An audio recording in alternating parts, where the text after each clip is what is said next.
திராவிட முன்னேற்றக் கழகத்தின் தலைவரும் தமிழக முதல்வருமான ஸ்டாலின் அவர்கள் சிறைக்கு செல்வது உறுதிதான்.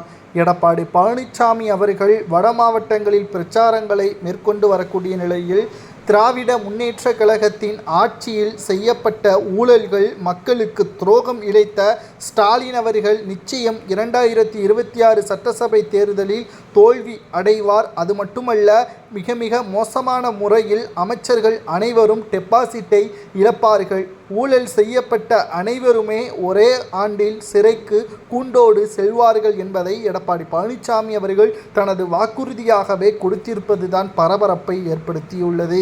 ஏனென்றால் கடந்த 4 ஆண்டுகளாக தமிழக மக்கள் மிகப்பெரிய அளவில் மனவேதனை அடைந்து விட்டார்கள். இன்னமும் மக்களிடம் எந்த ஒரு பாதுகாப்பும் இல்லை. காவல்துறையினரும் நீதிமன்றமும் இரு தரப்பினர்கள் மட்டும்தான் மக்களின் எதிர்காலம் நீதிக்கு உண்மையாக இருக்கக்கூடிய இடம் என்று நினைத்து கொண்டிருந்தார்கள். அதில் முதலாவதாக காவல்துறையே தற்பொழுது விசாரணை என்ற அடிப்படையில் மக்களின் உயிரை பறிக்கக்கூடிய வகையில் அமைந்திருப்பதால் இனியும் திமுகவை நம்ப வேண்டாம் என்றும் எடப்பாடி பழனிசாமி அவர்கள் கூறியுள்ளார். 356 சட்டம் கூட இந்த 24 உயிரிழப்புகளுக்கு ஜனாதிபதி ஆட்சியை தமிழகத்தில் அமல்படுத்தலாம். அப்பேற்பட்ட மிக மோசமான ஆட்சிதான் தமிழகத்தில் நடைபெற்று கொண்டிருப்பதாகவும் பல்வேறு குற்றச்சாட்டுகளையும் முன்வைத்திருக்கிறார் எடப்பாடி பழனிசாமி அவர்கள். கிட்டத்தட்ட எடப்பாடி பழனிசாமி அவர்கள் கூறுவது என்னவென்றால், அதிமுகவை பொறுத்தளவிற்கு நிச்சயமாக கொரோனா காலகட்டத்தில் உயிரிழப்புகள் அதிகமாக இருந்ததா,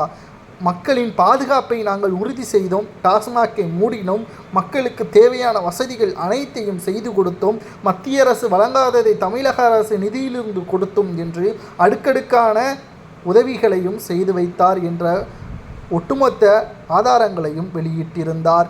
ஆனால் எடப்பாடி பழனிசாமி அவர்கள் ஒட்டுமொத்தமான நாங்கள் உண்மையாக இருந்தபோதிலும் கூட ஸ்டாலின் அவர்கள் வாக்குறுதி மக்களை கவரக்கூடிய வகையில் இருந்தது. அது உண்மைதான். ஆனால் அது மக்களிடம் நிச்சயமாக கொண்டு செல்ல முடியாது என்பது எங்களுக்கு ஏற்கனவே தெரியும்.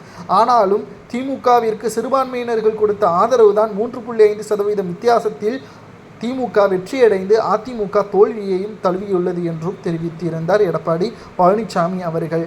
ஆனால் இப்பொழுது நிச்சயமாக மக்கள் திமுகவை புறக்கணித்து விட்டார்கள். ஒருபோதும் திராவிட முன்னேற்றக் கழகம் ஆட்சியே வேண்டாம் என்ற நிலைக்கும் தள்ளப்பட்டு விட்டார்கள் என்றும், திராவிட முன்னேற்றக் கழகத்தின் ஆட்சிக்கு முற்றுப்புள்ளி வைக்கும் விதமாக அனைத்திந்திய அண்ணா திராவிட முன்னேற்றக் கழகத்தின் செயல்பாடு அமையும் என்றும், உங்களது ஆதரவு ஒவ்வொரு ஓட்டுக்களாக திமுகவிற்கு இறுதி தீர்ப்பாக வர வேண்டும் என்றும் கூறியுள்ளார். இன்னும் 9 மாதத்தில் திமுகவின் ஆட்சி கூட கலைக்கலாம் என்ற தகவலையும் வெளியிட்டுள்ளார்.